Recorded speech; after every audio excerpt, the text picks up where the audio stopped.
Journey into space. The BBC presents Jet Morgan in Operation Luna.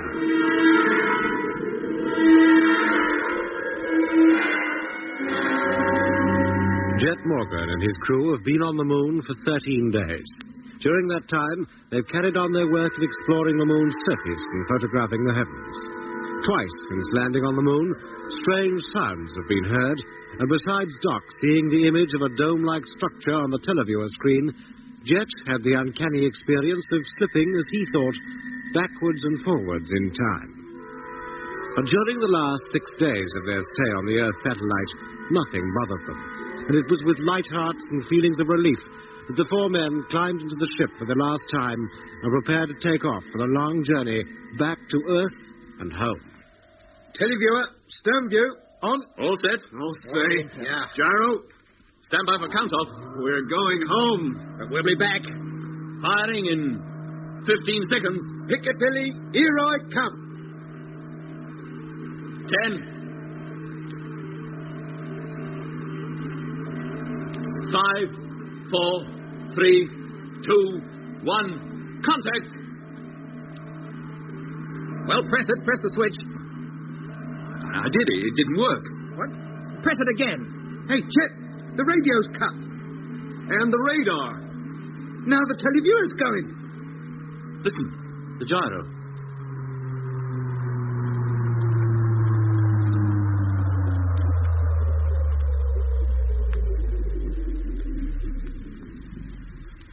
It stopped. Everything stopped. There's not a thing in the ship that works. Oh, the lights are still on. Oh, why can't I keep my big mouth shut? What's happened to the emergency lights? They should have come on automatically. Lemmy. Yes, sir? The flashlight hanging behind you. Can you find it? I think so. Then switch it on. Hurry, switch it on. Wait a minute, I haven't found it yet. Oh, yes, I've got it now. There. Thank goodness. Better. To have to lie in the dark as well would be the last straw. Now, what's happened, Mitch? Main power supply must have failed. We can thank our lucky stars it didn't happen while we were actually taking off. Didn't you check the power pack? Well, of course I did. Well, we better get down the hole and check it again. Lemmy, get the tool pack out the locker, will you? Yeah. And, Doc, go around to every control and switch it off. Break every circuit and keep it open till we get back. Right. Come on, Mitch. Open up the hatch and let's go down.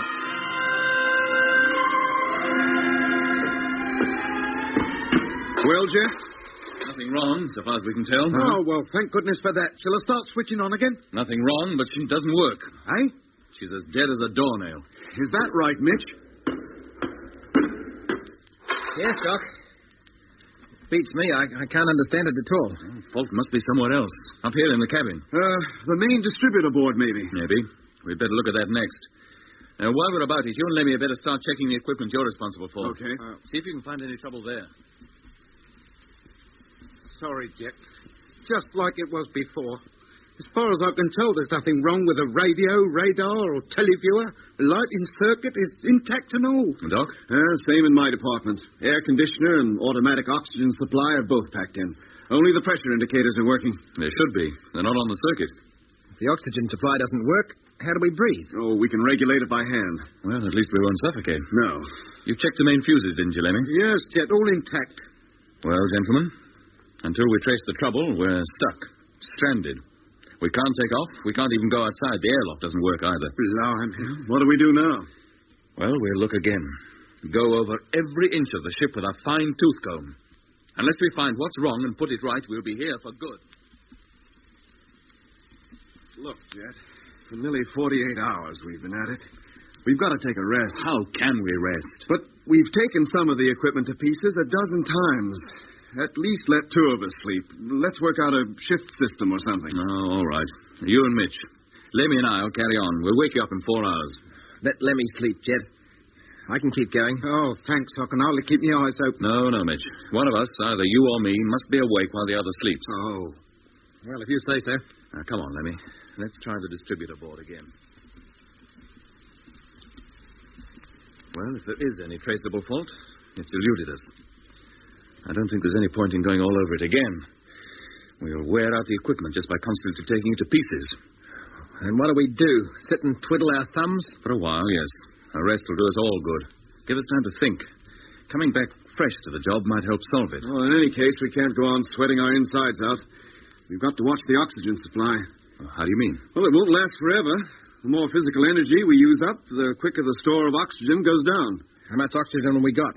Oh, at a guess, I'd say enough for 15 more days. Is that all? Well, it seemed enough when we left home. We didn't expect to spend extra time here. Well, that means unless we take off within 10 days, we won't have enough left to last the journey back to Earth. And how about food? Well, normal rations would last about as long as the oxygen, but both can be eked out over a slightly longer period, if we're careful. Then we'll be careful. Doc, I'll make it your responsibility to ration both the food and the oxygen. We'll organize periodic checks of the ship's installations. Now, one flashlight will remain on the control table, but it'll be turned on only when necessary for the checks, and for Doc to write his diary. Doc's diary? Is that so important that we have to waste valuable light on it? One flashlight lasts quite a time, Mitch. Besides, now the recorder's out of action, Doc's notes will have to serve as the log. Now, onto your bunks, and let's get the rotor worked out for a start. We were all so pleased, laughing and joking because we was going home. Get onto your bunk, Lemmy, and save your breath. November 12th, 1965. It is now 23 days since takeoff from Earth, 19 days since we landed on the moon's surface, and 5 days since we tried to get off again. By now, everybody, including Mitch, has resigned himself to waiting and hoping. Every few hours, the radio, radar, televiewer, and other installations are switched on in the hope that power is returned to the ship. So far, the result has been negative. The rest of the time, except for whose ever turn it is to regulate the oxygen supply or distribute the rations, we spend lying on our bunks. The only illumination is the one flash lamp which burns over the control table. It doesn't throw much light around the cabin, most of which is in deep shadow.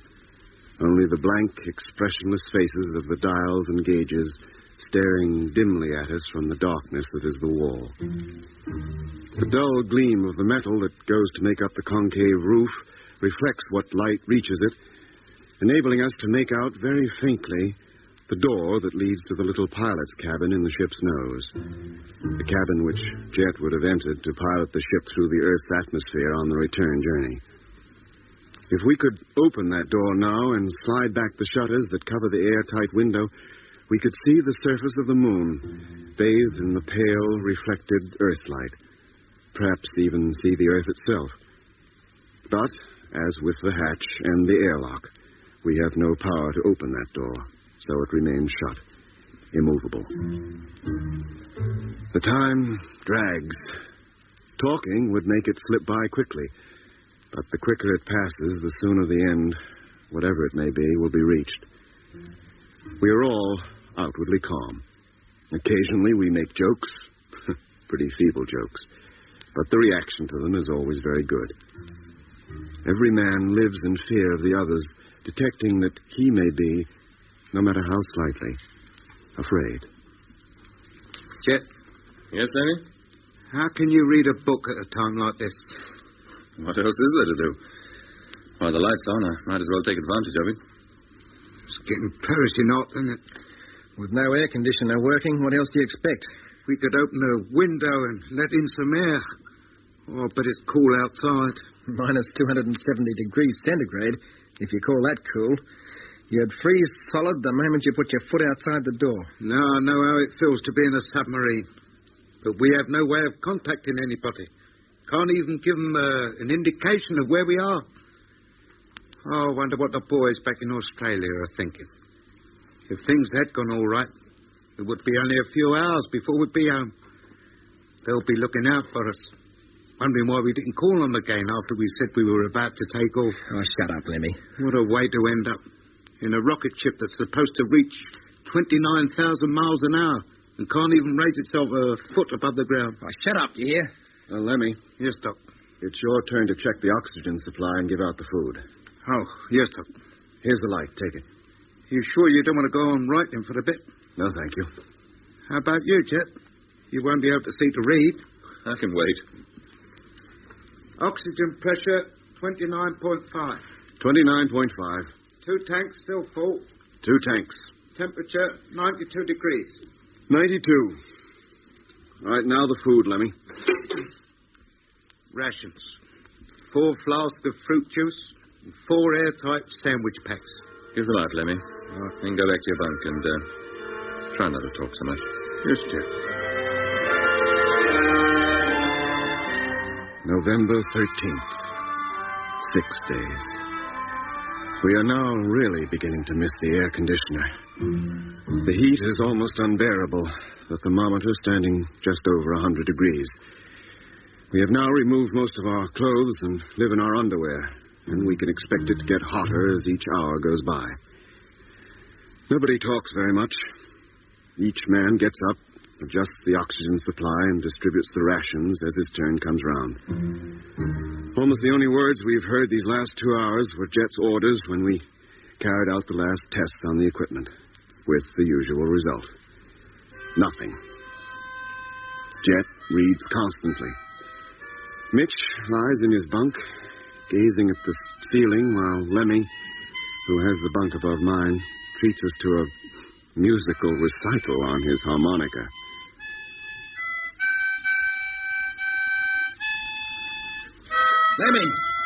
Lemmy, cut out that row, will you? Blimey. What's up, Mitch? Can't you hear? Haven't we got enough trouble without having that awful noise going on all the time? Who says it's a noise? Why can't you play something else for a change? I don't know nothing else. Well, shut up. Put the thing away. Now, hold on, Mitch. Yesterday you were only too glad to hear him play it. Well, I'm fed up with it now. Put it away, Lemmy. But I've got to do something to pass the time, Jet. Just lying here hour after hour, sweating and thinking. It's enough to give you the pip. Isn't there something we can do?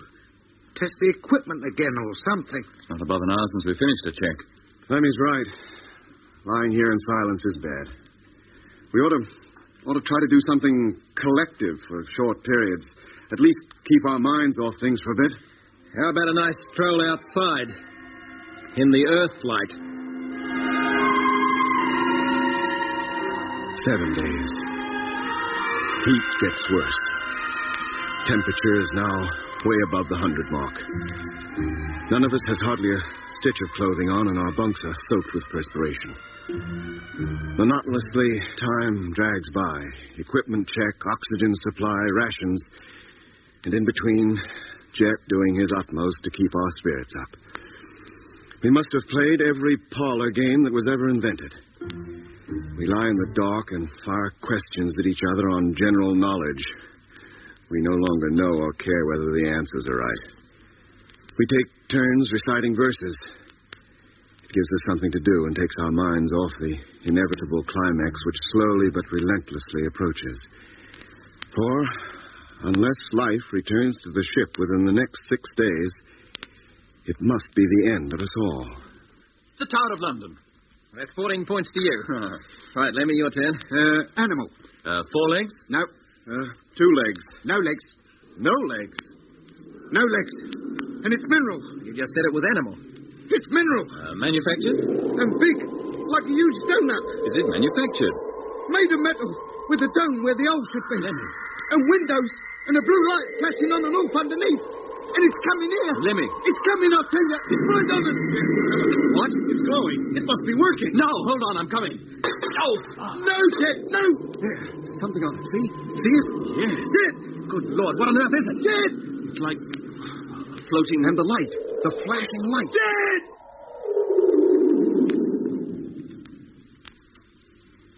It's gone. Whatever it was, it's gone. But the screen's still alive. You can see the stars. Oh. You could see the stars. It's dead again. Lemmy, you all right? Well, what's happened to him? I don't know. Try to find the flashlight. I knocked it off the table in my hurry to get over here. Yes, I've got it, Jet. Does it work? No. Oh. Lemmy, can you hear me? Well, the main lights, if the power's on, they should come on, too. Lemmy, what's the matter? Answer me. Doc, the light switch just above the control table. Huh? Can you find it? Oh, yeah, I got it. Nothing. Stay where you are. I'll get another lamp out of the locker. Lemmy. Leave me alone. Lemmy, the power was on. Do you hear? It came on again. Oh, Lemmy, what's happened to you? What is it? I heard it. That music, I heard it again. You did? It was going to be a horse. The one that won last year's derby. What was? My object. But when I started to answer the questions, it all got mixed up, and then that music came, and all I could think of was well, I don't know what it is now, a kind of... You don't have to describe it, Lemmy. We saw it. Eh? We all saw it. What? On the televiewer with a flashing blue light under it. It seemed to be flying, and for a moment it filled the whole screen and then moved out of range, almost as though it might have passed right over us. And then we saw nothing but the stars, just for a few seconds before the screen went dead again. Then it wasn't just me. No, Lemmy. It affected all of us this time. That's better. What a difference just a little light makes. The other one out of action, Mitch? Yeah. It hit the floor pretty hard. Oh, sorry. Oh, I expect we can put it right. Well, give it to Lemmy. Let him try. The rest of us will go around the ship, carry out another full inspection, just in case things are about to start working again. It is now 3 days since the televiewer suddenly burst into life, and the picture of the... whatever it was, appeared on it.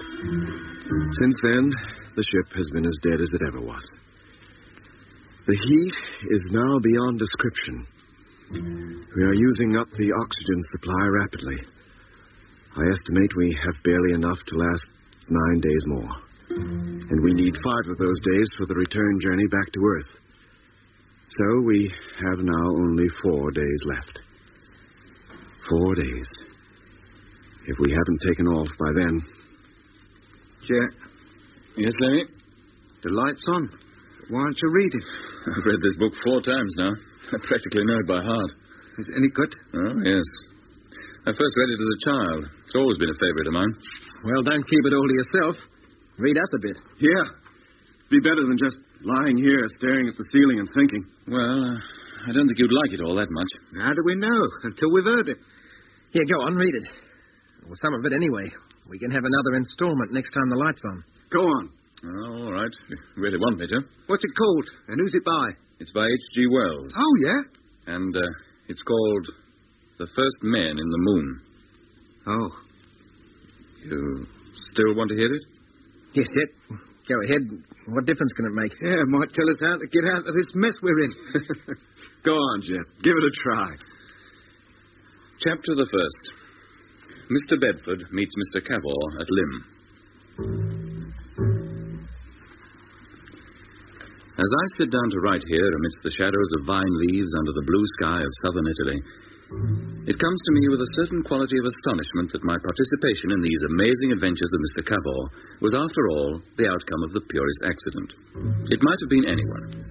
I fell into these things at a time when I thought myself removed from the slightest possibility of disturbing experiences. I had gone to Lymm because I had imagined it the most uneventful place in the world. Here, at any rate, said I shall find peace and a chance to work. And this book is the sequel. So utterly at variance is destiny with all the little plans of men.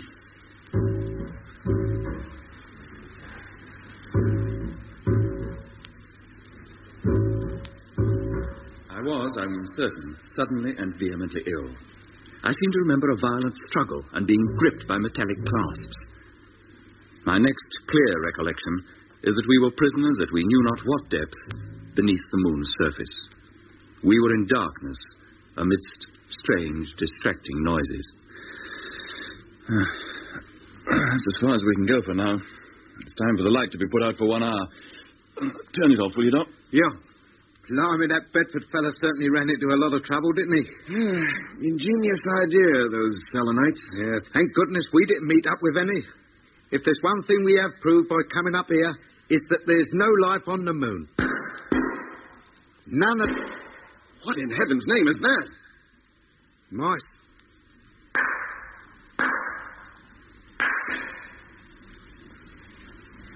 Seems to be coming from down in the hold, or from outside, down near the stern.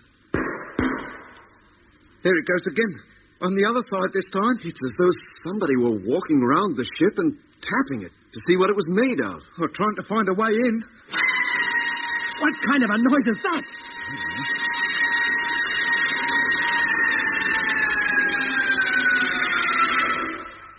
It stopped.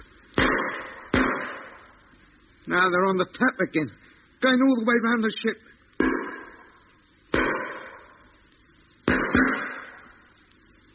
Lie still. Keep listening. And Mitch, turn on the light. Yes, Jet.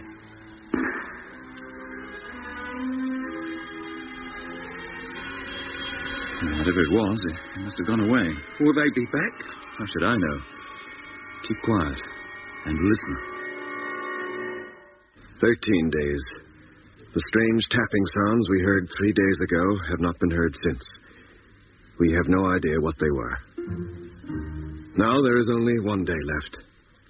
Unless we take off tomorrow, we cannot hope to reach the Earth alive. Soon, in just an hour or two, the sun will be rising over the bay, and we will have been here 28 Earth days. From the Earth, the moon will be rapidly approaching full. Hundreds of astronomers all over the world will be looking for us. We are too small to be seen, but with luck, while the sun is still low on the lunar horizon, somebody might see our ship's long shadow and recognize it. That will tell them that we are still here. They won't be able to help us, but at least they'll know we haven't wandered off into space, perhaps to spend eternity as a tiny, artificial asteroid in an orbit round the sun. Hey, Jet, the televiewer. What? The televiewer, it's come on. It's working. What's that? The air conditioner. The power must be back. The ship's alive again. The lights. Try the lights. That's just what I am doing. Let me get to the radio, see if that's working. The rest of you, go to your own controls. Yeah, sure. Check everything. Yep. Yes. Automatic oxygen supply is going as well as the air conditioner. We should start cooling off soon. Get back to something like normal temperature. Motor gauges are alive. Tank full. Everything okay. Oh, thank heavens, and not a day too soon. Radio's going. Transmitter registers full aerial current. See if you can contact Earth, Lemmy. What do you think I'm doing? Come on, Mitch. Let's make one thorough check. See if we're fit for takeoff. Don't see why not. All we needed was power, and we got it. We're going home. We're going home.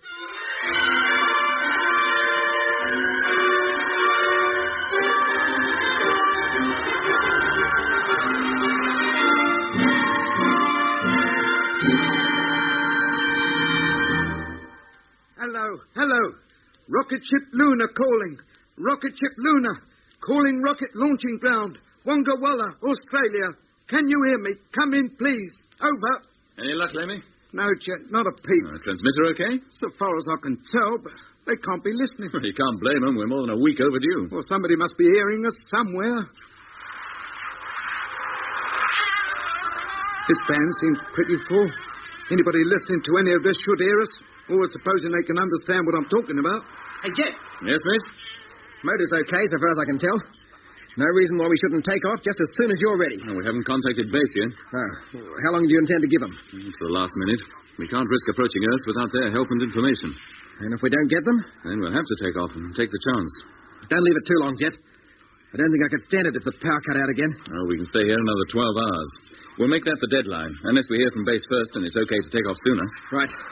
Keep at that radio, Lemmy. The sooner you contact Earth, the sooner we get away. I'll do my best. Nothing I've heard yet is trying to get us, and that's for certain. Hello, Earth. This is Rocket Ship Luna trying to contact Earth. Rocket Ship Luna calling from the moon. Come in, please. We need to hear from you urgently. Now, we'll try again. I know somewhere out in the world there is a gal for me. I'd like to find and make you mine. How happy we would be. Music, nothing but music. Night, sit outdoors and spoon. 'Cause I would buy a rocket ship and take you to the moon. Aye? We would have our honeymoon on the rocket ship. We would fly from star to star on our wedding trip. You can make your way out of the big moon beam. Sprinkle stardust in your hair, you'd be a perfect dream. What do they think they're doing down there, playing that stuff? This is London calling in the overseas service of the BBC. Hey, Jet, London! Here is the news. It was announced from Canberra today that little hope can now be entertained for the crew of the experimental spaceship that landed on the moon a month ago. Oh, thanks very much. The rocket ship Luna took off from the Bay of Rainbows on the 27th of October. In the last radio message received from the ship, they said they would be calling again within 6 minutes, but nothing was heard. A statement from the launching ground at Wonga Walla says that the ship must have either crashed back onto the moon or missed the Earth in time. In that case, it must be somewhere out in space and lost forever. Aboard the ship were pilot Andrew Morgan, popularly known as Jet. Turn it off. Turn it off? Yes, turn it off. The ship. Fools. You're not kidding. We didn't say we had taken off. We said we were about to take off. Get back to the transmitter, Lemmy. Keep calling. Try to raise somebody. Okay. Hey, Jet, Mitch, Lemmy. What is it, Doc? Come over here, quick. What? What's the trouble? The screen. Look at the screen. The crater. Blimey. Good heavens. Is that the thing Lemmy saw? During the guessing game? Is it, Lemmy? Is it? You should know. You said you saw it yourself. You all did. Yes, but not like this, with the rising sun lighting up every detail. We only caught a glimpse of it. Ah, that's when it must have arrived. And it's been sitting out there ever since. You mean it landed there? Well, what else are we to think? Then who is it? What is it? Must be H.G. Wells's lot. There's only one way to find out. We'll go out there. Aye, but we can't. It's time for us to leave. We can't spare the oxygen. We've got a couple of hours yet. But you don't know what that thing is or what it can do to us. The very reason I want to go. This is the biggest thing we've seen since we landed here. We can't pull out on it now. Yeah, but Chet... You willing to come with me, Mitch? Yes, Jet. I'm all for it. Then get the suits, Lemmy. We're going out.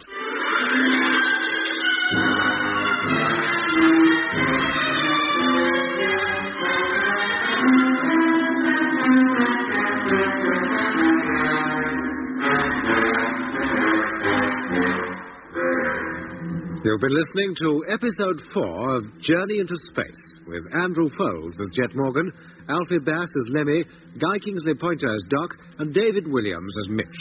Other parts were played by David Jacobs. The orchestra was conducted by Van Phillips, who also composed the music. Journey into Space was written and produced for the BBC by Charles Chilton.